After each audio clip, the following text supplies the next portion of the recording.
Assalamualaikum warahmatullahi wabarakatuh. Alhamdulillahirabbil alamin. Assalatu wassalamu ala asrafil anbiya'i wal mursalin wa ala alihi washabihi ajmain. Rabbi shrah li sadri wa yassir li amri wahlul 'uqdatam min lisani yafqahu qawli. Rabbi zidni ilma, Rabbi zidni ilma, Rabbi zidni ilma. Rabbana la tuzigh qulubana ba'da idh hadaitana wa hab lana min ladunka rahmah innaka antal wahhab.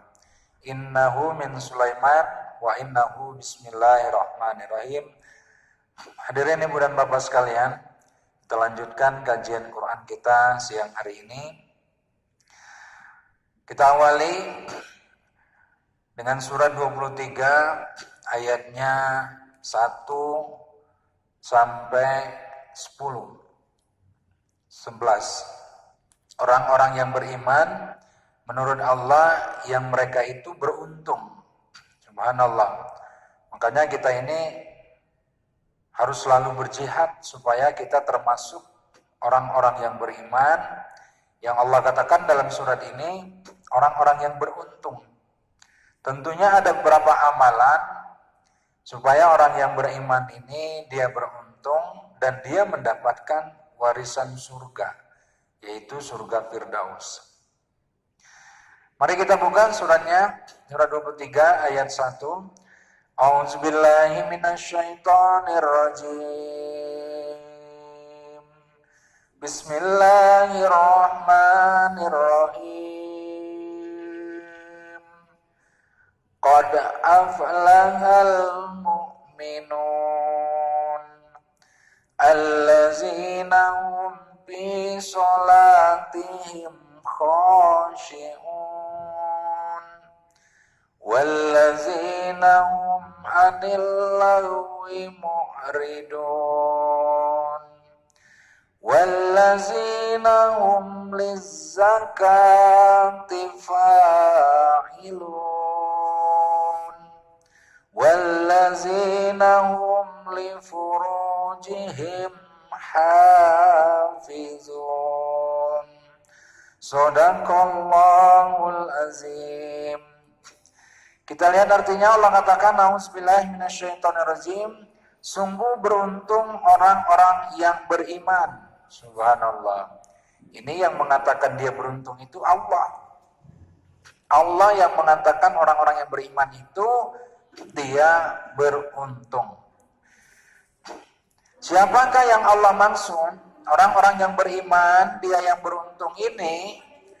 Di ayat 2-nya Allah katakan, yaitu orang-orang yang khusyuk dalam sholatnya.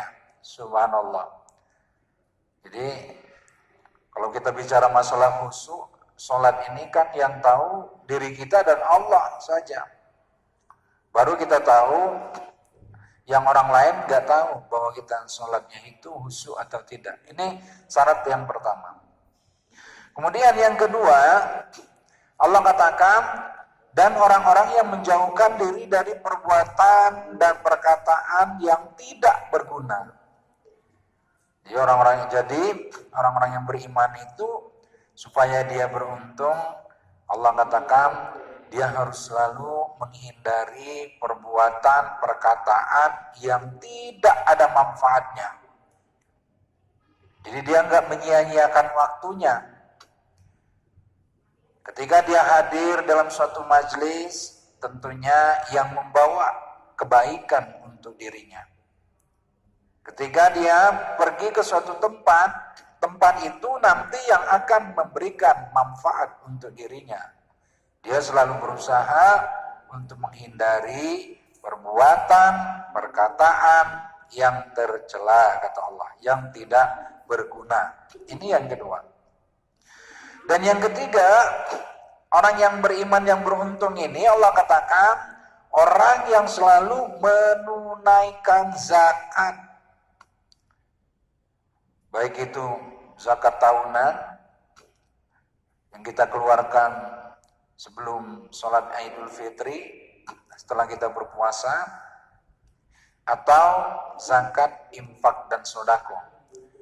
Boleh ada juga yang mengatakan zakat profesi, Jadi setiap dapat rezeki, dia keluarkan zakatnya. Setiap dapatkan rezeki, dia tidak lupa untuk mengeluarkan zakatnya. Ini syarat supaya kita orang yang beriman ini mendapatkan warisan dan beruntung menurut Allah Subhanahu wa ta'ala. Kemudian yang selanjutnya Allah katakan di ayat 5-nya, A'udzubillahi minasyaitonirrajim. Wallazina hum li furujihim hafizun.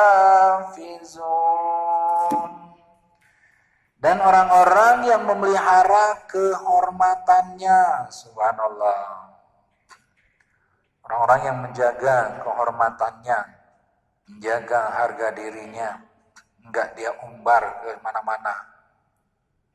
Kalau seorang istri, dia jaga betul amanah dari suaminya. Jangan sampai dia melanggar aturan-aturan yang sudah ditentukan. Begitu juga kalau seorang suami, suami menjaga kehormatannya supaya rumah tangganya tetap utuh. Sebab ini adalah salah satu penyebab rumah tangga itu kadang-kadang yang dia cepat yang hancur atau cepat tergoda itu karena ada faktor orang ketiga. Baik itu dari pihak suami atau istri. Orang ketiga inilah kadang-kadang yang bisa mengacaukan, merusak rumah tangga kita. Padahal yang namanya kita berumah tangga, yang tahu persis tentang pasangan hidup kita itu kita. Yang kita mulai berjuang dari tidak punya apa-apa. Yang kita mulai berjuang belum punya anak. Kemudian ketika kita sudah punya apa-apa, kita sudah punya anak yang sudah besar-besar, ada orang yang ketiga yang dia lihat apa? Kalau suaminya sudah berduit, yang dia lihat berduitnya. Kalau suaminya mempunyai jabatannya yang dilihat oleh orang ketiga. Ataupun istrinya bisa juga tergoda oleh bujuk rayu laki-laki yang ingin menghancurkan rumah tangganya. Ini adalah salah satu penyebab kadang-kadang rumah tangga itu menjadi retak karena ada orang yang ketiga. Kita lanjutkan ayat ini di surat 23 tadi, di ayat 22, di ayat 6-nya. Orang-orang yang menjaga kehormatannya tadi Allah katakan illa ala azwajihim aw ma malakat aymanuhum fa innahum ghairu malumin, kecuali terhadap pasangan mereka atau hamba sahaya yang mereka miliki, maka sesungguhnya mereka itu Allah katakan tidak tercela karena sudah halal. Jadi kalau sama pasangannya, suami atau sama istrinya boleh, kata Allah. Atau hamba sahayanya zaman dulu. Sekarang hamba sahaya sudah enggak ada lagi. Nah, Allah ingatkan di ayat 7-nya, A'udzubillahi minasyaitonirrajim, Bismillahirrahmanirrahim, Pamanibtagha wara'a zalika faulaika humul adun. Tetapi barang siapa yang mencari di balik itu, maka mereka itulah orang-orang yang melampaui batas, kata Allah. Barang siapa yang melanggar yang Allah sudah tetapkan di ayat sebelumnya tadi, mereka tidak menjaga kehormatannya, mereka tidak menunaikan zakat, mereka tidak menjaga kemaluannya, mereka selalu menjauhkan diri, mereka melakukan perbuatan yang tidak berguna, kemudian mereka tidak khusyuk dalam sholatnya, Allah katakan, maka mereka itulah termasuk orang yang melampaui batas. Subhanallah. Mereka termasuk orang yang mengerjakan pekerjaan yang melampaui batas, kata Allah. Kemudian apalagi syaratnya orang-orang yang beriman yang Allah katakan nanti dia akan mendapat warisan surga Firdaus itu. Auzubillahi minasyaitonirrajim. Kita lanjutkan di ayat 8-nya. Wallazina hum li amanatihim wa ahdihim ra'un. Dan sungguh beruntung orang yang memelihara amanat dan janjinya. Jadi syarat selanjutnya supaya kita mendapatkan surga Firdaus atau orang yang beriman yang beruntung itu harus menjaga amanah. Amanah baik itu yang diberikan oleh pimpinan kita atau bos kita atau siapapun juga. Allah katakan mereka harus menjaga amanah dan janjinya. Makanya jangan kita gampang berjanji pada siapapun juga. Makanya ketika kita mau berjanji, ucapkan insya Allah. Insya Allah. Harus dibiasakan. Harus dibiasakan. Takutnya kita lupa. Kita ini cepat lupanya kadang-kadang janji. Oh ya, besok saya datang. Giliran kita tunggu gak datang. Padahal dia udah janji. Nah, ini gak termasuk orang yang beruntung, kata Allah. Dan selanjutnya Allah katakan, A'udzubillahi minasyaitonirrajim. Wallazina hum ala sholawatihim yuhafizun. Serta orang yang memelihara sholatnya. Makanya setiap dimanapun juga begitu pentingnya sholat itu orang harus dijaga. Jaga waktunya, jaga tempatnya, jaga kehusuannya, supaya kita termasuk orang yang beriman, yang beruntung, kata Allah. Ulaika humul warisun allazina yurisunal firdaus hum fiha khalidun.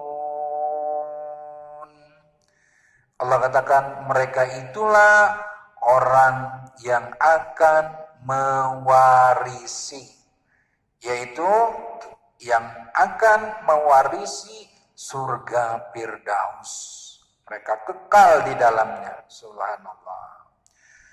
Jadi kalau kita lihat ayat ini, untuk mendapatkan surga Firdaus ini, amalannya sudah Allah tunjukkan kepada kita.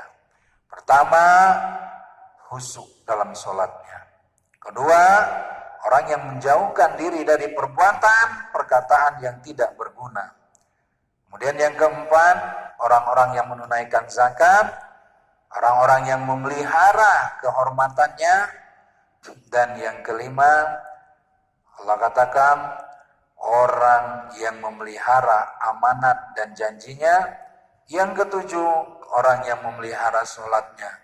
7 amalan ini supaya kita mendapatkan warisan, yaitu surga Firdaus. Dan termasuk orang yang beriman, yang beruntung, kata Allah. Subhanallah.